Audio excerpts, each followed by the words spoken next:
Welcome back to another episode of Yo, son. A podcast about the people and policy that influence solar in America. I'm your host, Micah Goldmarkel, here with. Jared Pashko.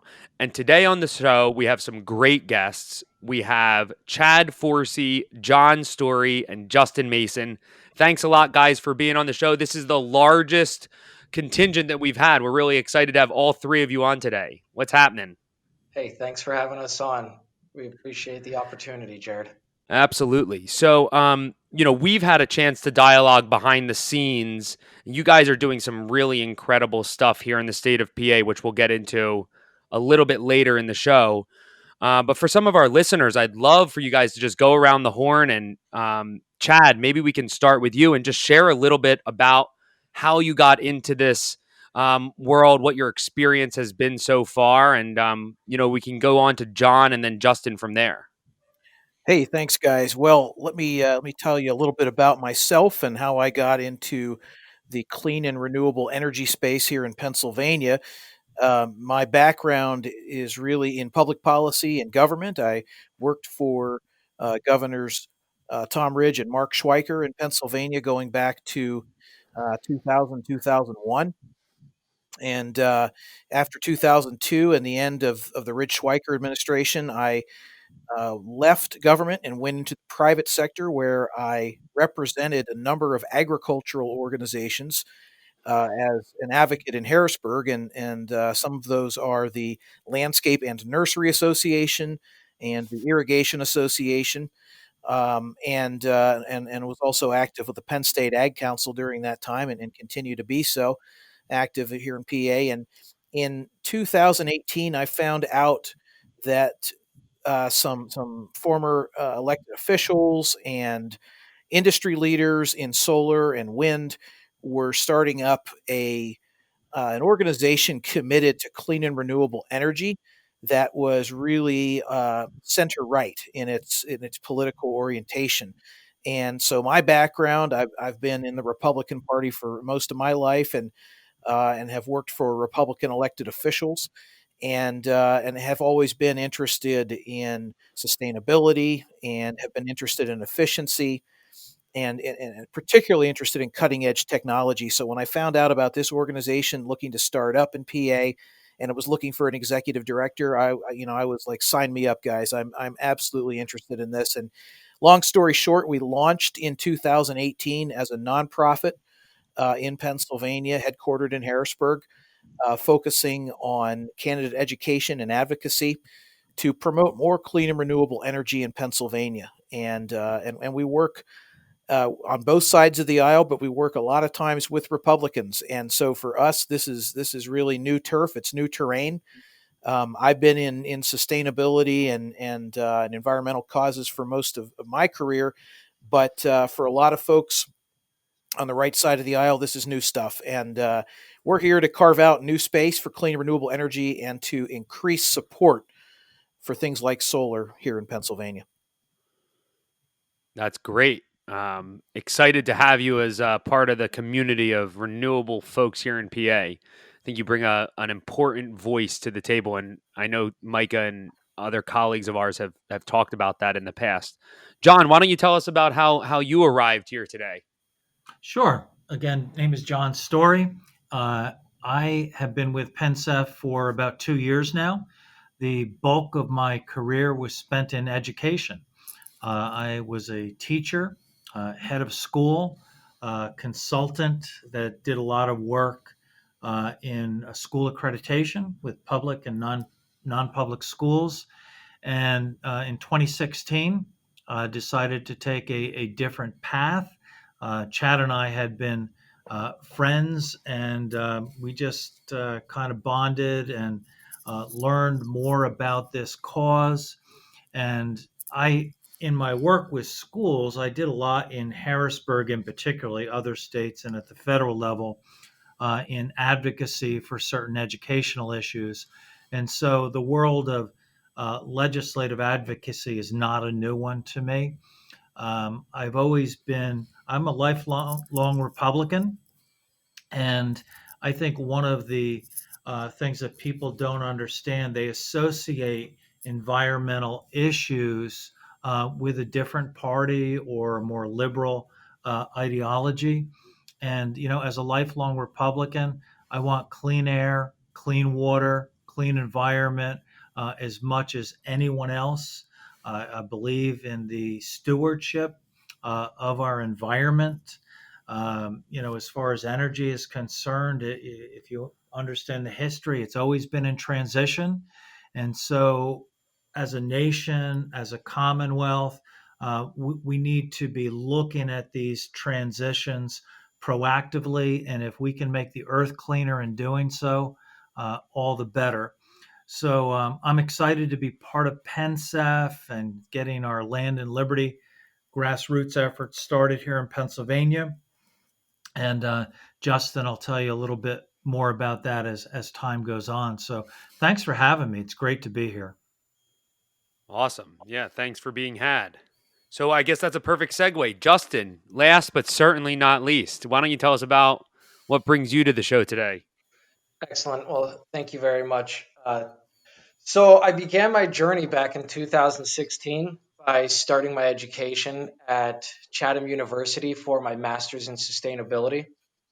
While studying under my professor, Iris Grossman, uh, she really encouraged me to consider looking more so into solar because I come from a labor intensive background. And here I was amidst this whole new plethora of knowledge placed before me in the realm of sustainability. And she could see applicability of my past experience being geared towards solar. So I began working in that space. I began in 2017 as an intern with Solar Revolution, a local Northwest Pennsylvania based solar company here in Erie. Uh, Began really to bite into the solar installation end of things, learning about energy independence, how it can really help Pennsylvania residents, is really became enthralled with it all and ended up writing my thesis around solar being utilized to help offset the disproportionate cost of electric utilities felt by individuals living within the low to moderate income bracket of wage. Then went from there and continued my work upon graduation. I've done commercial installations on Huntington Bank, Giant Eagle, a winery, and so on. As well, here just completed a 966,666 watt installation in the city of Erie on the Boskov store uh, in the Mall of Erie, Mill Creek Mall. After that, I've got experience with PennSef that started in 2019, right before COVID. I was working in Meadville, Pennsylvania, here to build knowledge in the voter constituency around House Bill 531, the community solar bill for the state, and raising voter support around House Bill 531 and really making it known to the residents of Meadville about how community solar can help stimulate the economy, create jobs, and also help the landowners and farmers of the state of Pennsylvania. I had success in my campaign there with PennSef and working for John and Chad at that time. So they brought me back on board to work as part of the Land and Liberty Coalition and be the director for the state for the program to help essentially build support for the Republican Party in the way of solar and really speak to the economic benefits to Republican legislative body and create a picture around how it could help build the workforce throughout Pennsylvania and then also the homeland security portion of things with grid resilience. That's just great. We could dive into a ton of topics here. Micah, I know a lot of this is stuff that you've been passionate about for a long time. I'll kick it to you. Where Oh, do you want yeah. to start? Yeah, there is certainly a lot to unpack there. So, first off, I'd like to thank the Pennsylvania Conservative Energy Forum for coming on our show. This is a show where we try to build consensus and show that we can all agree on a lot. And I think there's a lot to unpack here.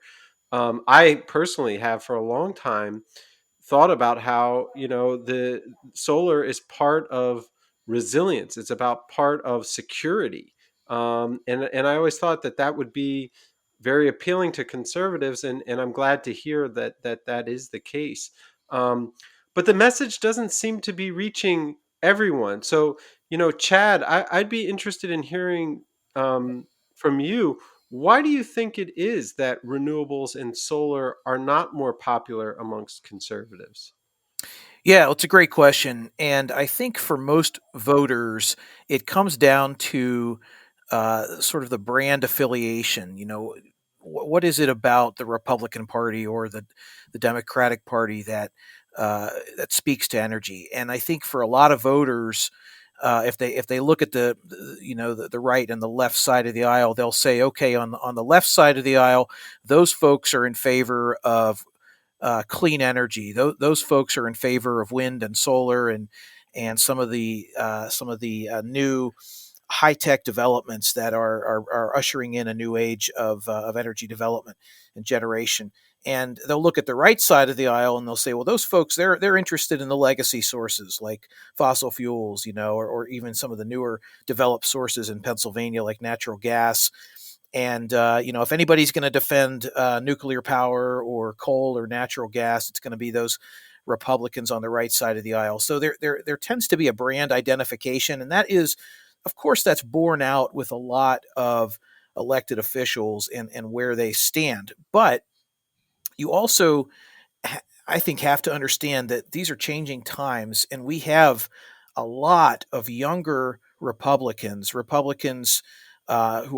identify as conservatives, but they're also millennials and they're Generation Xers or even younger, and they like clean energy. Now they may not be of the mindset that we need to shut down natural gas production, but they would like to see more clean energy. And those folks are finding a voice within the party right now, and that's what's changing. And in many ways, Pensef is here to speak to those people and to tell older Republicans that you guys can be in favor of clean energy too.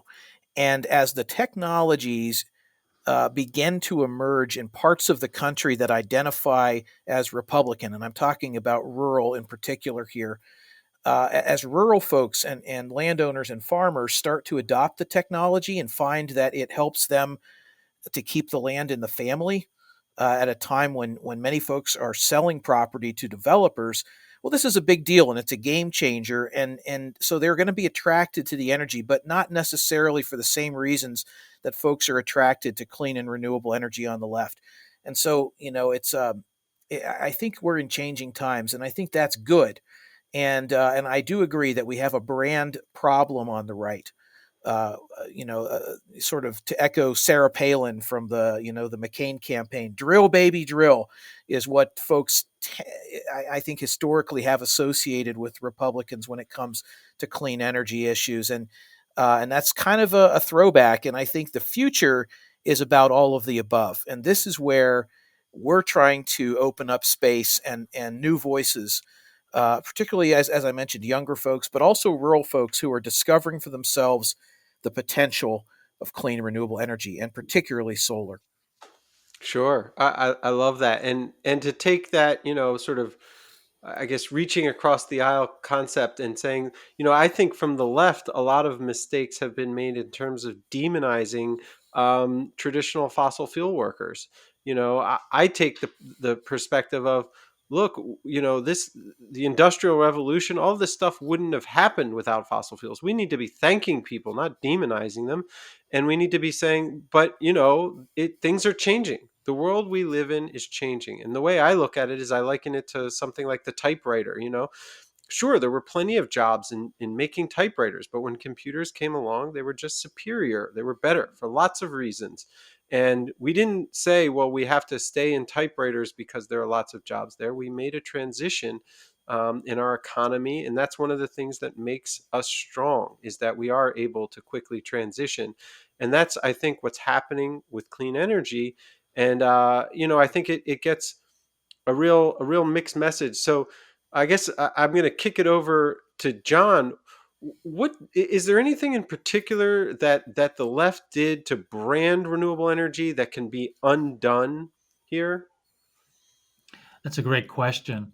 Um, I don't know that the left would be willing to unbrand anything. However, I do feel, getting back to your original question, that obviously without getting into it, because we all know it, we live in a very divisive political climate right now. I like your concept of let's develop consensus, and we've been able to do a great deal of that. Um, and part of it is that there is this message that is coming across from some of the more left environmental, we would say radical environmental groups, that, okay, we have to shut down this form of energy and replace it with this.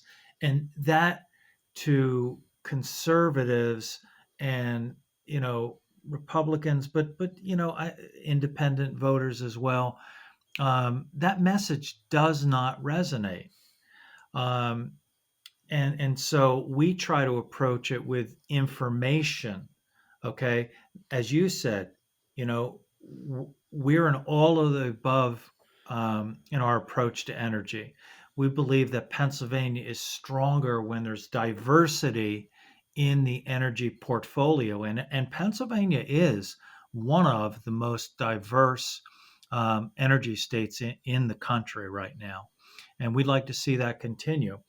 But, you know, and so we have nuclear, we have Marcellus shale, we have coal, which is dwindling, and there is this advent of more and more um, solar, wind energy, and we support that. So, for instance, we want to debunk some of the myths, like, solar panels um, create an environmental hazard. Well, I posted on our Facebook page this week that there's been research that shows that's just not true. There's the myth that solar is so expensive. And so, to debunk that, we partnered with the Penn State um, Agricultural Extension to write a white paper on the fact that solar has decreased from 70 to 90% in the last decade. And so I do think it's groups like PennSef that are willing to work with both sides of the aisle, speak their language. For instance, there's some things we don't bring up with conservatives, that they just are turned off by them. And regardless of what I think or you think about climate change, as an example, we never lead with that. We talk about the importance of renewables in the economy of Pennsylvania, creating jobs. We talk about the importance of land rights within reason and national security grid resilience. Right, right. And so, I think that's you hit on something there, about talking about climate change. I personally, have seen the history of the science and behind climate change, and it's a big deal for me. It was one of the reasons why I founded Solar States. Um, but I can understand that it's not everyone's, thing to feel passionate about that. Um, but it's such a big issue, it's such a big issue. And to have to table that sometimes when you're talking about solar and you're talking about all of the benefits, it's hard. I think it's hard for liberals to do that. It's hard for us to understand, well, that's not going to fly in this discussion because it's so important. And hopefully one of the things we can do is figure out a way to bridge that gap. And maybe by starting with solar and starting with renewables, that's a way to start to bridge that. Justin, how do you handle these conversations when you've got somebody who is passionate about renewables, but may not think about climate change? Does it matter? Well, climate change certainly matters. When speaking to renewables with somebody that may not be receptive to climate change as an introductory to the conversation, I speak in figures and statistics. I speak in terms of job creation, economic benefits, how really when you go ahead and have solar companies come into your area, they're helping to update your grid. So they're improving the resiliency of the infrastructure. But when you're talking about climate change, uh, it's something that can be a point of contention when discussing with people of an older mindset, if you will. Uh, from there, it's just something that has to be handled with a matter of sensitivity, at least the way I see it. I don't want to turn anybody off inside of my conversations, Sure. but I also I want agree. to create a new path of thinking. Because at some point, if we can get them to discuss solar and renewable energy and the benefits of it and the mixed generation, they may begin to see how things really are being affected and consider thoughts in which they weren't open to previously. Well, that I think that's a great segue into some of the work that you guys are doing, and a question that's on my mind. Talking about stats and figures, one of the things that we try to enumerate here on the podcast is how differentiated results and experiences can be, particularly state by state, as it pertains to state policy, utility rates, other factors like that. And looking at the economic case to be made here in Pennsylvania, I think we've got a really incredible case to be made for workforce development, which, if you know Micah at all, you'll know is his true passion, building the on ramp for the green collar economy, inner city Philadelphians getting jobs, working in Philadelphia, living wages to support their families, which has been a tremendous success. And Justin, I think, kind of dovetails to a lot of the education stuff you did previously. But clearly, with a lot of our diversified, all of the above energy program here in Pennsylvania, it leaves a lot to be desired compared to neighboring states like New Jersey or Washington, D.C., which I know isn't a state, but that have different profiles that are much more enlightening, much more exciting to look at as an opportunity on a facts and figures statistics side. And I think that's a lot of what you guys are really getting to the grindstone on. John, one of the things you had mentioned was, we have a really diversified energy portfolio. True, but 0.5% of all of the energy in the state of Pennsylvania comes from solar. That's not 1%. That's not 2%. That's not 5%. That's a teeny, teeny number. And if we made that 2%, it would be a huge, huge victory for the economics of solar, quite literally. So I'm curious, and John, maybe I can kick this to you, and if you feel like Chad or Justin has more to share, feel free to play hot potato here. I'm curious, kind of on a state policy side of things, what do we need to do to make folks that aren't engaged by climate change engaged more by the stats, by the economics? Well, you mentioned Washington D.C., you mentioned New Jersey. I could add New York to that. And one of the exciting things and that PennSef is involved in a network of organizations and taking the lead among Republicans is on something that does not exist in Pennsylvania currently, that does exist in those areas, and that's community solar. So, what's exciting about community solar, and very briefly, community solar is where a solar installation, whereas right now it's one installation, one property. There could be a community involved in one installation, whether it be homes or businesses or farms. So it opens that market up tremendously. We know in talking with solar investors, there is $2 billion that is ready to be spent in Pennsylvania if we can see community solar legislation passed. We've been working on it for over 2 years. We've been held up with a particular committee, a committee chairperson, quite frankly. The good news is the chairperson of that committee has changed. We are in contact with the Speaker of the House of the Republican Party, the Majority Leader in the House, and they want to see this issue resolved in 2021. And so it is revenue neutral, it's expense neutral to Pennsylvania as far as the state budget is concerned, but it will, in a time where we really need more revenue in the Commonwealth, it's going to bring in more tax dollars, which are needed.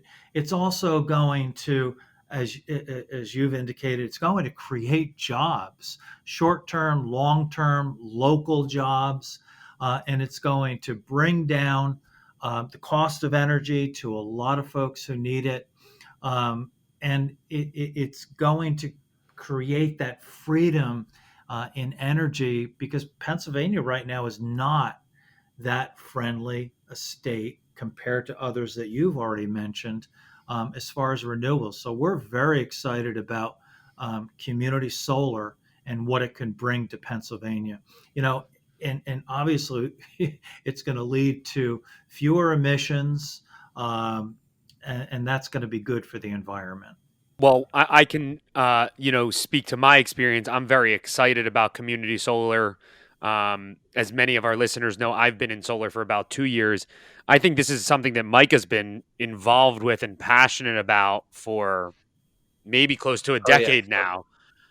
Oh man, for a long time. Seeing community solar would be a dream come true, really, in the state of Pennsylvania. I mean, for all the reasons you mentioned, and more. You know, it's a way for people also who don't have home ownership to get involved in solar energy.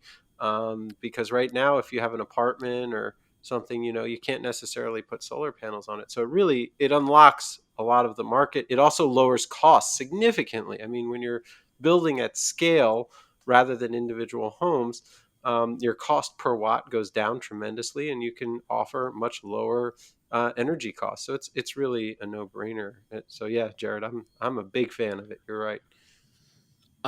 Yeah, for sure. And I love that, that added element of not necessarily being a homeowner, but being able to participate in a cost effective way in renewable energy in the state.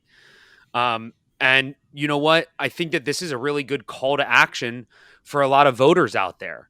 Continue to Right. support community solar, right? If we now have this transition in this committee where there's a new chairperson and an organization like yours is saying, hey, we think we've got the legs. We need the community to come and back this community solar project to really get in the ears of as many state representatives as possible and push this over the finish line. So I'm glad we touched on that. Um, Maybe one thing that I keep hearing kind of coming up, and I'd love to dive into a little bit more, is workforce development and how you think that kind of is a meaningful conversation to farm owners and landowners and conservatives in general. Is that a point that you think resonates with a lot of Republican voters? Yeah, I think so. And one of the things that I think it's important to keep in mind, because you do have this in the southeast, but you have it a lot more out in the in the Rust Belt counties of the southwestern part of Pennsylvania, where in many ways, counties like Washington County and Westmoreland County have not really come back to full economic potential since the days of big manufacturing and big steel and big coal. And so whether it's need for jobs in an urban environment or need for jobs in a rural post manufacturing era environment like we see in the southwestern parts of PA and across the state, jobs are needed. That's the only way you're going to get the kind of recovery that so many parts of Pennsylvania need. And there's no doubt that the pandemic has just exacerbated the conditions on the ground for people, particularly in these counties where coal mining used to be the driver, the economic driver, and no longer is. And those people will tell you it's not coming back. So in order to change the game economically, we've got to have jobs. Now we know that the clean and renewable energy industries in Pennsylvania have 90,000 plus jobs now and are growing. That job rate is growing at over 3% a year, and that's pre COVID. But we have no reason to believe that that's going to stop as the recovery from COVID picks up. In fact, we think it's gonna increase. So we've got to continue to tell folks that message. This is a message that's really important on the Republican side of the aisle with elected officials in rural and former Rust Belt counties of PA, where they know all too well the misery and economic collapse that results when an industry like coal dies and is slowly dying. So there's no doubt that the promise of these jobs, from installation to manufacturing to all of the support industries, is there. And Justin can tell you, because he's worked in the industry, that this is an industry with great upward mobility. It's an exciting industry to be in. It does require maintenance, so there's folks who are going to be employed, keeping the installations up and running. And that's good. It's how are we going to cross the bridge in terms of retraining and getting folks into these positions? And I think that we've got that infrastructure in place. Manufacturing and the renewable industries are investing in it heavily. So a lot of money coming from big tech in particular into investments in the solar space in Pennsylvania. We've got the community colleges. We've got the infrastructure in place. What we need is those investment dollars that are going to drive folks entering the industry. So we really do believe in the potential of jobs to be a game changer in this space in Pennsylvania. Yeah, if I might add, Jarrett, the other thing related to jobs is, Pennsylvania historically has been known as an agricultural state, and farms are being saved by putting solar on their farms. The yield per acre in most cases is greater than any crop they can plant. And so it's keeping farmland alive, it's keeping the agricultural jobs. And there is misinformation out there related to, the clean and green and the cost and all of that. But there's another case where, we're gonna save farms, we're gonna save jobs if we can see more farms use solar to their benefit. Oh, John, that's a great point. That solar is really wonderful for agricultural communities. There's no doubt about it, and also I think there's great support. There's something called a REAP grant out there that can help farmers get solar and other energy improvements on their property and get money from the federal government to assist with that process. So, absolutely, totally And agree there. they could still use the ground that the panels are on for certain agricultural Oh yeah. purposes. It Hmm. helps beehive collapse and Hmm. grazing and things like that. Totally, totally. It can still be usable land. Right. But if I remember So that's correctly, Mike, I think you have a pretty funny story about a goat or some yeah, small yes. animal under a solar array. We did a study of I was part of a group that did a study and found that having goats graze around solar panels is not a good idea because they'll eat just about anything, including the wires and everything like You that. want So sheep. if cows are fine, but not goats. Don't go with goats. Anybody out there? You would Um, want to use sheep. but yeah, sheep is good. They graze. They're all right. But um, one of the ways that we can see a lot more solar in the state of Pennsylvania beyond just community solar, which obviously we all are in agreement here, is by raising the alternative energy portfolio standard, or the AEPS. As Jared mentioned earlier, it requires just a 0.5% come from solar, and we'd like to see a higher carve out from that. Is that something that the Pennsylvania Conservative Energy Forum can get behind, or is that controversial for you folks?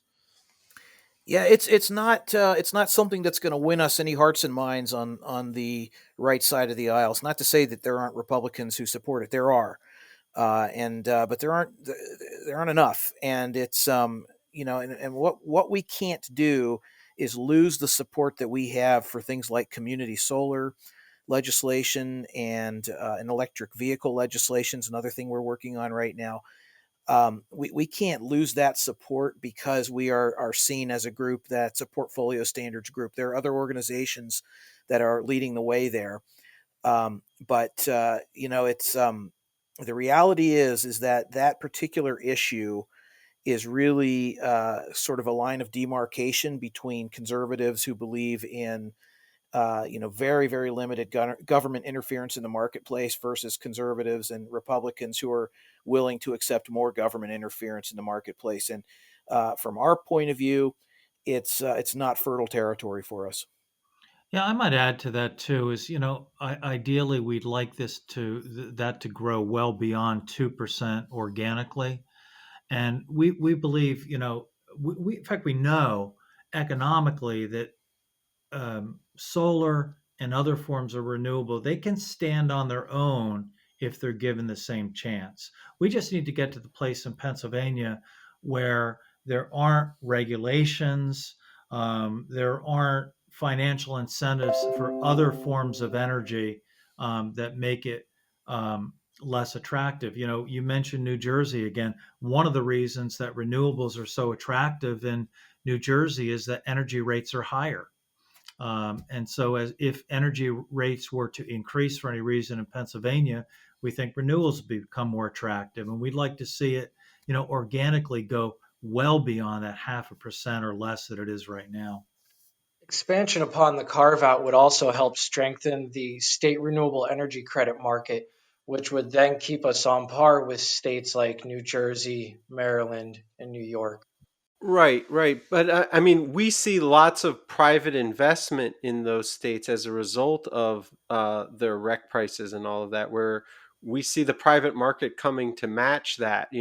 For example, I do lots of work in New Jersey, and you can get a PPA, which is a power purchase agreement, where a third party buys the solar array and then essentially sells the energy to the business owner who may not have the capital to purchase that and save the money. You can have jobs like that work all day in New Jersey. I mean, there's so many companies out there offering that, and it creates jobs and it creates more solar. But you can't do that in Pennsylvania because the market situation isn't right. So Yeah, the I SREC. get what you're saying. The SREC market, right? And so it's a balance. It's a balance of how much are you going to have some government policy there or not, and it's a balance. And I think finding the right balance is important. But I definitely see both sides of that story, so to speak. Good And Mike, policy.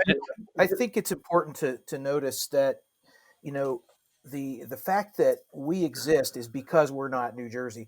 The there really isn't a need in New Jersey for an organization that gets, and I'd like to see one. So I want to be clear. I'm not saying it's a bad idea, but there's not a need in New Jersey for an organization to get Republicans and conservatives on board with respect to renewable energy. They're outnumbered.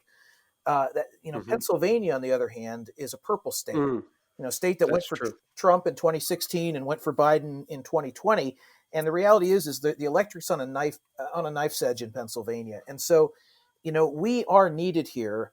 The only way you're going to get anything done on an issue like community solar in Harrisburg is if you get Republicans on board. It's not going anywhere Hmm. with Democrats leading the way. They first of all they're in the Hmm. minority in both the House and the Senate in Pennsylvania, even though we do have a Democrat governor in the state, and so. It's the political climate here is very, very different from what you have in New Jersey or New York or Maryland. Those are blue states, and so I think the reason we're here is because we've got a very politically active conservative population in Pennsylvania, and they don't know it yet. In some cases they do, but they are inclined towards renewables because these are cutting edge technologies that are lowering prices, creating a level playing field, and opening up incredible doors of opportunity for development on rural land and on farms, as we've mentioned. So we're simply trying to open their eyes to what's in front of them. And and the way that we do that is by hammering away on jobs, economic development, land rights, and national security. And we make those technologies familiar and exciting and comfortable for rural and conservative audiences to come together around. And I think that that's a great way to kind of frame the conversation. And just sticking with those points alone for sure leads to decades of growth in both the renewable market as well as economic prosperity for all of the above. Um, I think one of the myths that I was under when I first started working in the renewable energy space was what I'll say is a really strong hand and kind of all or nothing approach from many liberal groups looking for ready for 100 or 50% renewable Mm. standards met at city, municipal, and state levels, irregardless of federal levels, which we're kind of seeing some of that rhetoric driving through on a national scale now. And I was incredibly shocked and perplexed by this carve out of 1/2 of 1%. And I think that the point is well taken, Chad, that regulation is a party line. Having government intervention in free markets is not something that is going to resonate with lots of folks that you're trying to galvanize. And so I don't want to belabor the point, but I also think that it would be remiss to not acknowledge that allocating just a mere 1 or 2%, as you had mentioned, you hope to see the markets happen organically to the alternative energy portfolio standard, thus raising SREC prices, which is a huge driver of the economics of solar cost effectiveness. John, you spoke a little bit about energy rates in the state rising. Um, I don't know what your perspective is. I'd love to hear it. I don't see that happening in any kind of significant way in an order of 20 to 40%, which is kind of what would be needed in order to really make the economics of solar palatable in a dynamic way. And so the alternative option to that is kind of finding alternative streams of revenue. And one great way, obviously, and something that I think we should focus on first and foremost is community solar. But hearing a number like 1% or 2% just seemed so minuscule to me at first that we can't get there. And the perspective just really struck me, having kind of come without any knowledge of state policy and trying to remain relatively neutral on regulation. It seemed like a small win. So, um, I mean, lots to talk about there. I know I hit on a whole bunch of different things. Um, John, if you want to kind of comment on some of the things I said, feel free to share. And I think we're getting to the end of our hour here, so we're going to wrap up pretty soon. Yeah, and I agree with you. Energy prices in New Jersey are, or excuse me, in Pennsylvania are not going to increase by 20 to 40%. So, and that's going to impede the organic growth of renewables, obviously.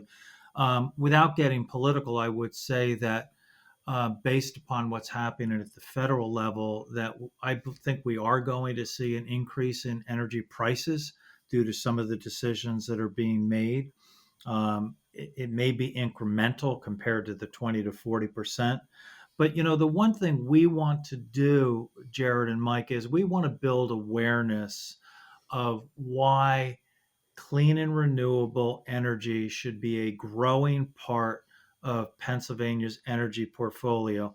And if I could make just a shameless plug real quick, um, if folks could visit our website at pensef.org, PENNCEF.org, our Facebook page, just Google Pensef, you'll find us, and Twitter. One of the things we're doing, guys, is we're asking voters and legislators to sign what we're calling an Energy Freedom Compact. And this would be a commitment on the part of legislators that they're not going to stand in the way of policies that are going to be friendly toward cleaner renewables while not giving up on other forms of energy as transitions take place. So I think, guys, we have a lot of common ground. Certainly there's peripheral differences, but I think if Agreed. we could vote, if we could agree in Pennsylvania legislatively and as voters that there's a lot we agree on, we get rid of a lot of the animosity that's existing in the political climate today. I agree. I agree 100% there, John. And just so our listeners get it again, we're talking with folks from the Pennsylvania Conservative Energy Forum. Their website is PENN CEF dot org, pensef.org. I know also you're working on an initiative called Land and Liberty. Justin, are you the person to give a quick overview of what that's about? Yes, I am. Thank you. Pennsylvania Land and Liberty Coalition is essentially creating the conduit of communication between industry leaders and the Republican legislative party, and as well then Republican voters of Pennsylvania. We're helping to dispel some of the rumors and myths, uh, suggest ordinance, if you will, pretty much help be the boots on the ground for the energy transition that solar is for the state of Pennsylvania. We're helping to articulate how energy independence brings jobs to local communities, helps keeps farms generational, and helps create homeland security measures because we're now deploying a backup form of energy. So essentially, Pennsylvania Land and Liberty Coalition is that conduit creation platform that you don't see in other states like New Jersey, where, like Chad had mentioned, it's more of a Democratic led charge, where in Pennsylvania it's more of a Republican led charge.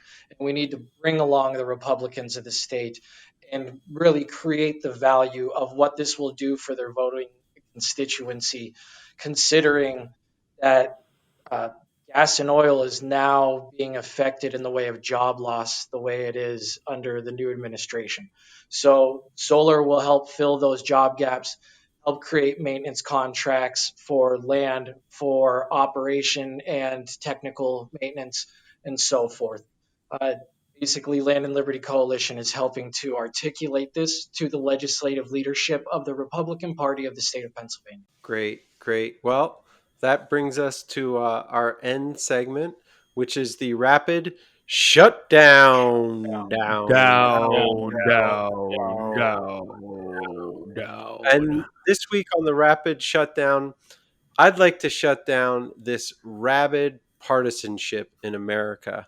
I think it's bad for our country, it's bad for individuals, and it's bad for our communities.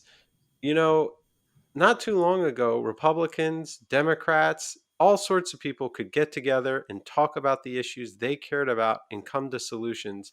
And I believe that that's what made America great. And we can get there again, but we need to shut down this idea that if someone's a Republican or someone's a Democrat, we just can't talk to them. We need to get out of our silos on Facebook and on Twitter and listen to the other side and find common ground. And hopefully you can see that that's what this show has been all about. There is common ground. In fact, there's a lot of common ground. We just need to explore it. We need to take the time to find it. Sometimes it's easy, sometimes it's hard, but it's always worth the effort. And with that, this has been another episode of Yo, son. A Take care. podcast about the people and policy that influence solar in America. Solar in America. Solar in America.